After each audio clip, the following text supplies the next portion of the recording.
우리 홍성군청에 나가보면은 천주교 순례 유적지가 좀 있습니다. 찾아보니까 우리 고향 홍성이 전국에서 두 번째로 천주교 순교지가 많은 곳이라고 합니다. 여러분 다 여기 어딘지 아시죠? 네. 그만큼 우리 고장 홍성이 맨 처음 하나님을 향한 복음이 이 땅에 들어왔을 때 제일 열심히 하나님을 주님으로 고백하며 섬기는 이들이 많이 살았던 곳이라는 증거일 겁니다. 순교를 당하면서도 끝까지 신앙을 저버리지 않았던 믿음의 후손들이 아마도 여기에 계시는 우리 성도님들이시지요. 물론 올해 2021년도 한국 사회에서 예수님을 향한 믿음을 가졌다고 하여서 매를 맞거나 집에서 쫓겨나거나 아니면 심지어 목숨을 바쳐야 하는 일은 한국 땅에선 거의 없습니다. 그러나 불과 30년, 40년 전만 하더라도 가족 중에서 유일하게 예수님을 믿었다라는 그 이유만으로 과거에 어려움을 겪으셨던 분이 여기에 나오신 우리 성도님들 중에 분명 계실 겁니다.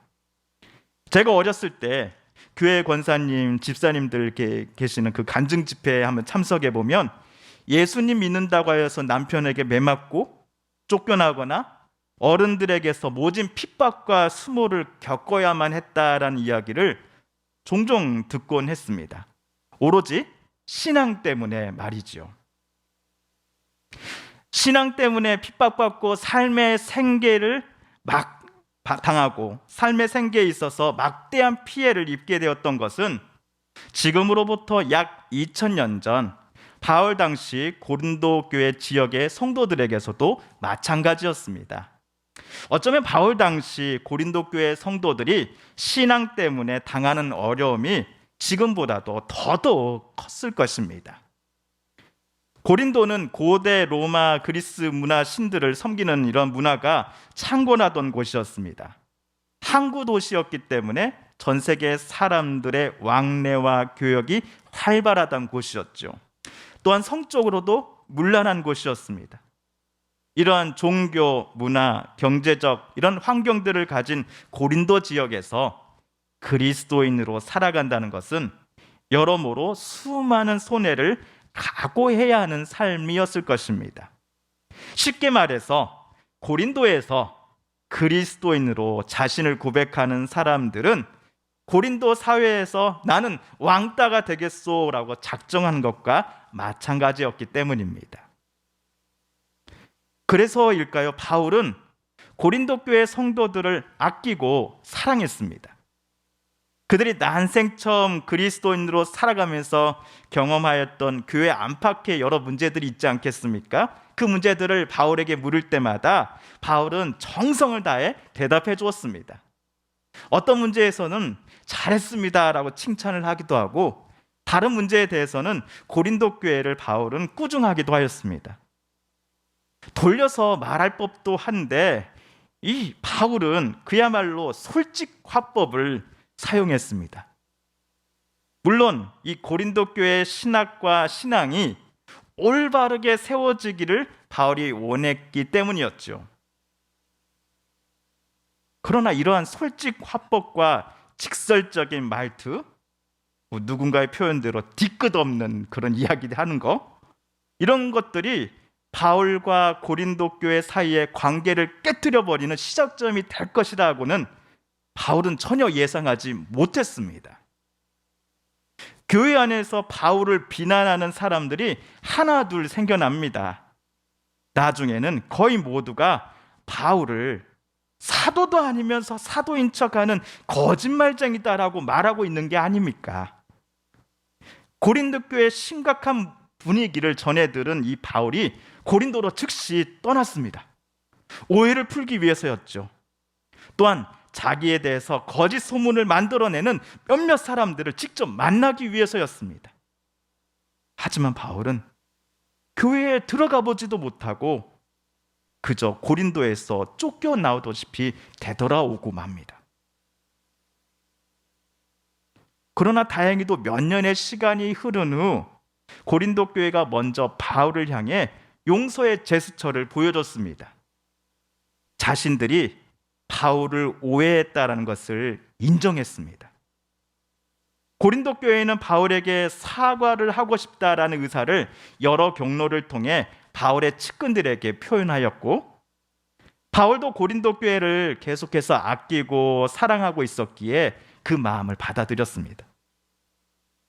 이에 바울은 본인의 진심을 고린도 교회에게 정확하게 전달하면서 동시에 고린도 성도들이 가지고 있는 지금의 진심을 확인해 줄 수 있는 사람으로서 자기가 가장 신뢰하던 디도를 정하여 그를 고린도에 보냅니다. 고린도 교회 성도들이 진심으로 바울에게 미안해하고 있다는 것을 디도는 이번 고린도 방문을 통해서 확인할 수 있었습니다. 또한 여전히 그들을 바울이 아끼며 그들을 위해 기도한다는 것을 전해 주었습니다. 디도는 곧장 바울에게 되돌아와서 이 행복한 소식을 전해 주었고, 바울은 너무나 기쁜 나머지 즉시 펜을 들어서 붓이겠죠. 붓을 들어서 고린도 교회에 편지를 썼습니다. 이 편지가 바로 오늘 우리가 읽은 고린도 후서입니다. 참고로 고린도에 바울이 써서 보낸 두 번째 편지의 앞부분 1장 24절과 2장 1절을 제가 한번 세 번역으로 한번 읽어보겠습니다. 먼저 1장 21절 24절입니다. 시작. 우리는 여러분의 믿음을 지배하려는 것이 아닙니다. 우리는 여러분이 기쁨을 누리게 하려고 함께 일하는 일꾼일 따름입니다. 여러분은 이미 믿음에 튼튼히 서 있습니다. 여기 1장 24절에서 우리가 여러분의 믿음을 뭐 하지 않는다? 지배하지 않는다. 지배하려는 것이 아니다라는 표현을 썼습니다. 그리고 2장 1절을 볼까요? 시작.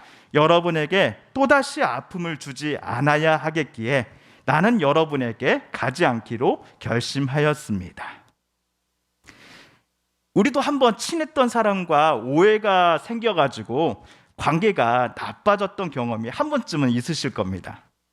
그래도 관계가 다행히 오해가 풀려서 좋은 관계를 다시 시작하자라고 말하기는 했는데, 문제는 약간은 서로 간에 어색함이 남아있다는 겁니다. 또 저 사람에게 상처를 당하는 건 아닐까? 혹시나 내 말이 저 사람이 느낄 때 상처를 주는 말이라고 저 사람이 또 오해하지는 않을까 하는, 전에는 생각하지도 않았을 법한 이런 여러 가지 복잡한 고려사항이 우리를 사람 관계에 있어서 이렇게 힘들게 만들기 때문이죠. 바울도 마찬가지였습니다. 고린도 교회와 관계를 회복하기로 시작한 것은 맞는데 둘 사이에 조심스러운 부분이 분명 있었던 겁니다.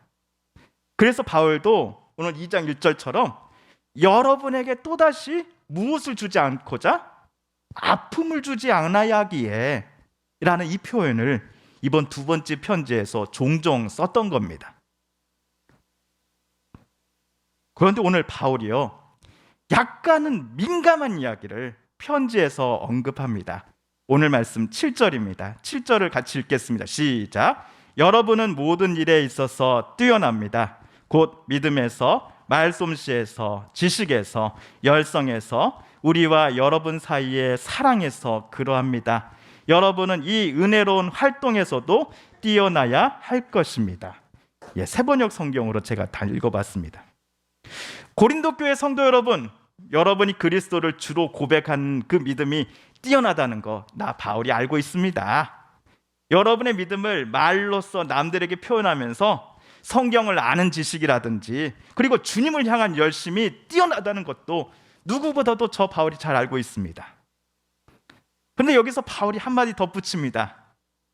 여러분과 나 바울 사이의 신뢰와 그 사랑도 매우 큰 것, 말할 것도 없겠지요 하면서 또 하나 덧붙이기를, 그렇다면 여러분은 은혜로운 활동에서도 뛰어나셔야 하지 않겠습니까? 라고 이야기합니다.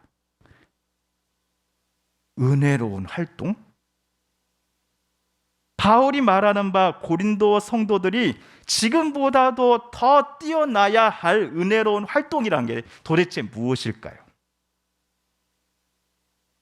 그것은 예루살렘 교회 교인들을 섬기는 일을 가리킵니다.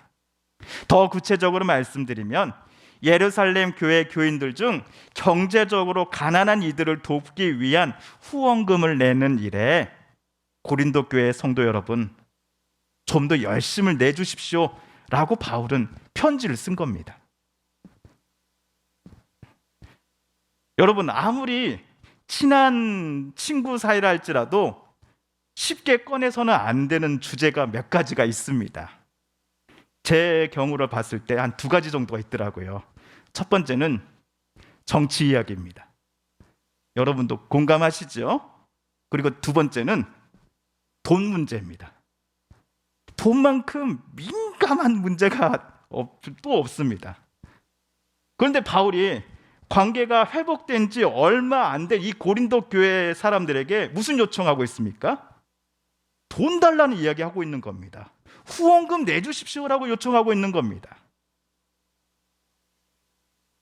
어떤 목사님들 중에는요, 이 고린도 후서 8장 또 9장을 교회에 헌금하는 것과 연관하여서 설교를 하시는 분들이 많이 계십니다.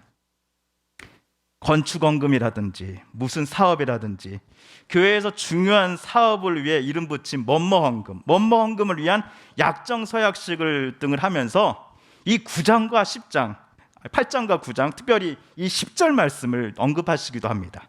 10절을 한번 보실까요? 제가 한번 읽어보겠습니다. 이 일에 관하여 나의 뜻을 알리노니 이 일은 너희에게 유익함이라.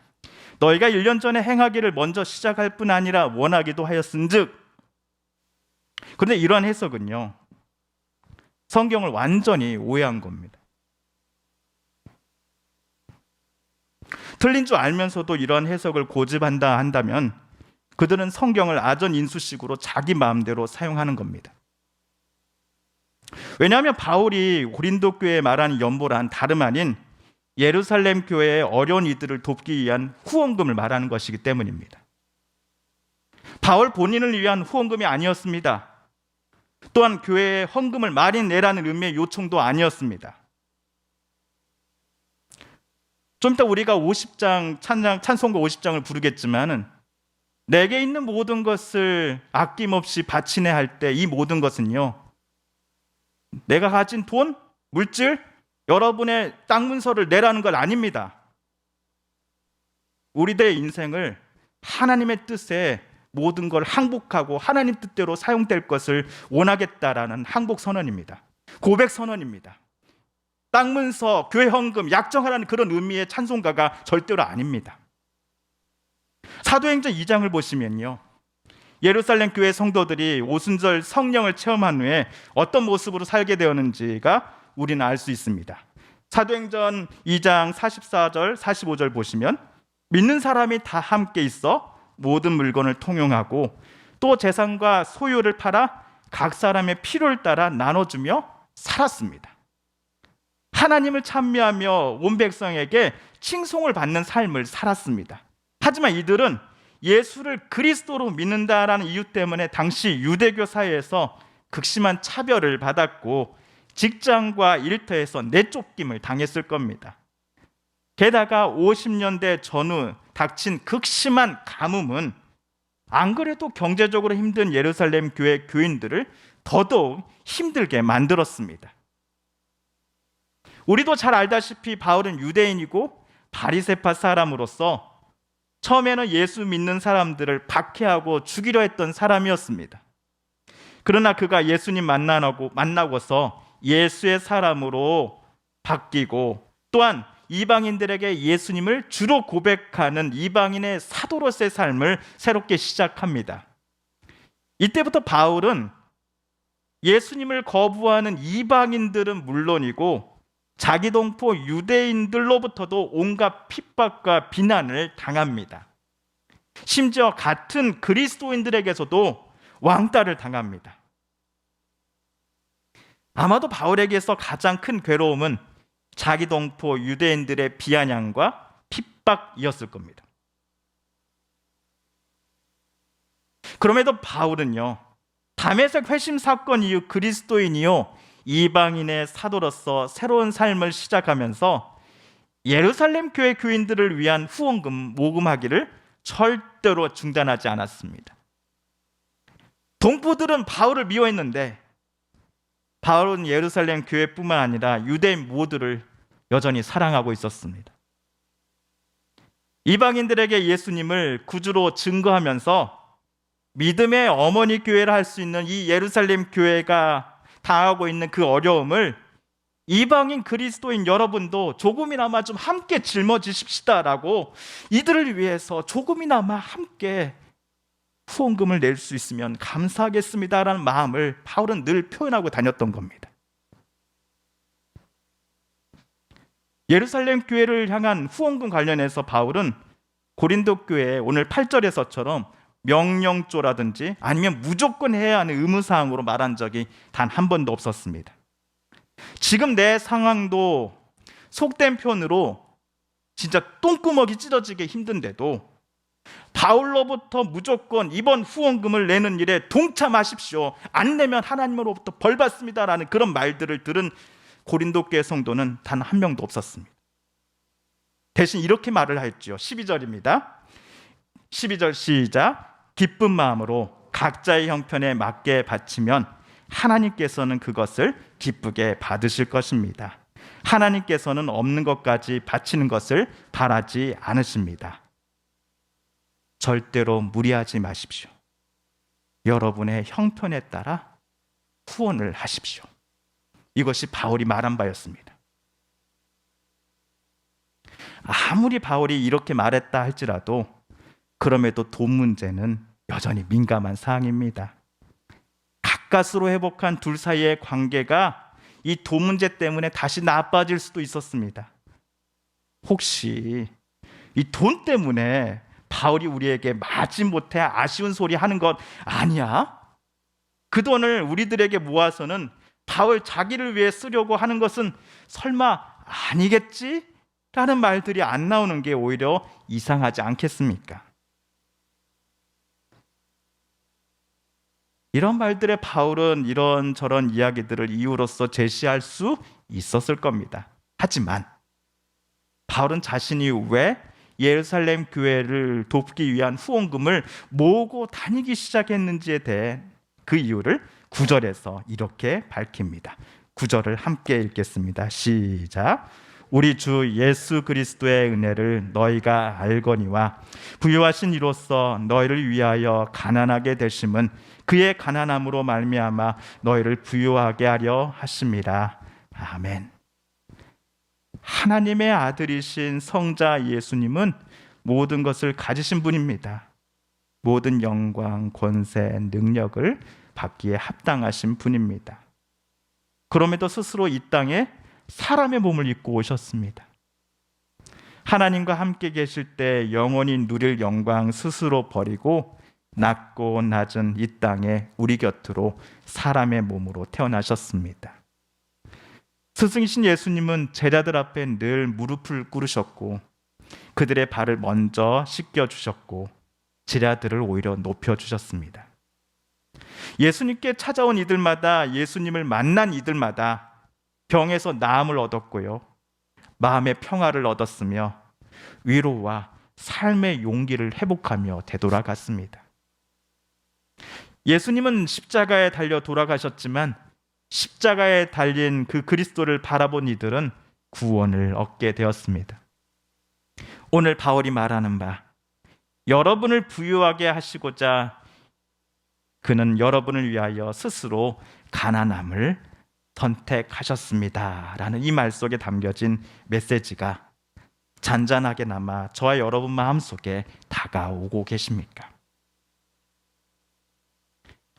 바울의 말을 듣는 중 고린도 교회 어떤 이들은 바울 선생님, 이거 우리만 손해보는 거 아닙니까? 라고 물어보는 이들이 있었습니다.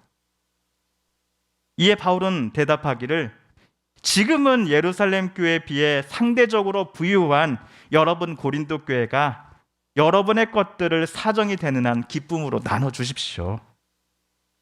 그리고 혹시라도 고린도 교회가 상황이 어려워지는 경우가 생긴다면 그때에는 여러분이 도움을 주었던 그 예루살렘 교회가 여러분의 부족한 것을 채워줄 것입니다. 나는 다른 사람들만을 편안하게 하고 그 대신에 여러분을 괴롭게 하고자 여러분께 후원금을 요청하는 게 아니라 평형을 이루고자 함을 기억해 주십시오 라고 대답합니다. 제가 가난한 이 대학원 석사 시절에 담당 교수님으로부터 장학금을 받았습니다. 그 교수님이 한 학기에 서너 명의 학생들을 매 학기마다 선정하여서 그들에게 자기 교수님 사비로 200만 원에서 300만 원의 장학금을 각각 한 명당 다 주셨습니다. 2001년도의 일이니까 당시 200만 원 또는 300만 원이면 정말 큰 돈입니다. 근데 이 장학금을 지급받는 당일 저와 다른 학생들이 교수방에 들어갔죠. 교수님이 서약서를 이렇게 나눠주셨는데 그 서약서에는 특이한 구절이 하나 있었습니다. 당신이 오늘 지급받은 이 장학금 300만 원을 교수인 나에게 갚으려 하지 말고 여러분이 나중에 여유가 생길 때 지금의 여러분만큼 어렵고 힘든 이들에게 그 돈을 후원할 것을 동의한다면 여기에 서명하고 장학금을 받으십시오라는 그 서명지였습니다. 그 교수님의 장학금이 있었기에 저는 무사히 석사 마치고 또 신대원도 끝내고 재정적인 어려움 없이 이제 학업을 모두 마치고 이 서북교회라고 하는 귀하고 멋진 교회에서 목사로 살 수 있는 거 아닙니까? 지난주 예배가 마친 직후에 재직회가 있었습니다. 이사분기 회계보고를 우리 강기호 장로님께서 자세히 설명해 주셨습니다. 코로나19가 시작된 작년부터 다른 큰 교회들이 재정 상황이 크게 안 좋아졌다라는 이야기들을 선후배 동기 목사들로부터 듣습니다. 적게는 코로나 이전보다 3분의 1 수준으로, 크게는 2분의 1 수준으로 재정 상황이 변화되었다고 합니다. 그래서 부목사님들 중에 인원 감축을 하는 교회들도 많이 생겨나고 있었습니다. 우리 교회는 다행히 그 정도까지는 아닙니다. 여러분 안심하셔도 됩니다. 물론 우리 교회도 이 코로나19의 영향을 안 받았던 것은 아닙니다. 하지만 우리 교회는 이상하게도 우리보다도 힘들고 어려운 이 노예나 시찰한 교회들을 돕는 일들을 멈추지 않았습니다. 제가 우리 장로님들께 노예 동반 성장 헌금이라고 이 어려운 교회들을 돕는 그런 헌금이 있는데요. 그 헌금들이 너무 지나치게 높게 책정된 것 같다면서 불만을 표로하면서 장로님 이것 좀 깎아야겠습니다. 이것 좀 안 내면 좋겠습니다라고 말씀을 드리면요. 우리 장로님들은 힘든 교회들을 위해서 사용되는 헌금일 테니 노예에서 명시한 대로 지급하는 게 좋을 것 같습니다, 목사님이라고 말씀해 주시는데 이제 제가 너무 부끄러워가지고 얼굴이 빨개질 때가 많았습니다. 우리 성도님들 중에서도 특별하고도 긴급한 재정적 도움이 필요하신 분들께 우리 교회는 지원을 아끼지 않았습니다. 이것이 바로 오늘 바울이 말한 바 부유하시면서도 스스로 자기를 비우시고 다른 이를 구원하시고자 자기의 모든 것을 내려놓으신 예수 그리스도를 우리 서북교회가 닮아가고 있다라는 증거가 아니겠습니까? 사랑하는 성도 여러분, 잠시 한번 눈을 감으시고 혹시 우리의 도움이, 나의 기도가, 나의 따뜻한 말 한마디가 필요하다라고 생각되는 분이 저와 여러분 마음속에 떠오른다면 이 시간 그분을 위해서 한번 기도하시겠습니까? 또한 한번 다짐해 보십시다. 나 예수님 본받아 나의 작은 것 하나라도 내 마음속에 방금 떠오른 그분을 위해 나누겠습니다. 힘들고 어려운 그분의 마음의 무거운 짐을 조금이나마 함께 짊어지는 제가 되게 해주소서라고 다짐해 보시지 않으시겠습니까? 잠시 오늘 우리가 읽은 성경 말씀을 붙잡고 침묵으로 기도하십시다. 기도하겠습니다.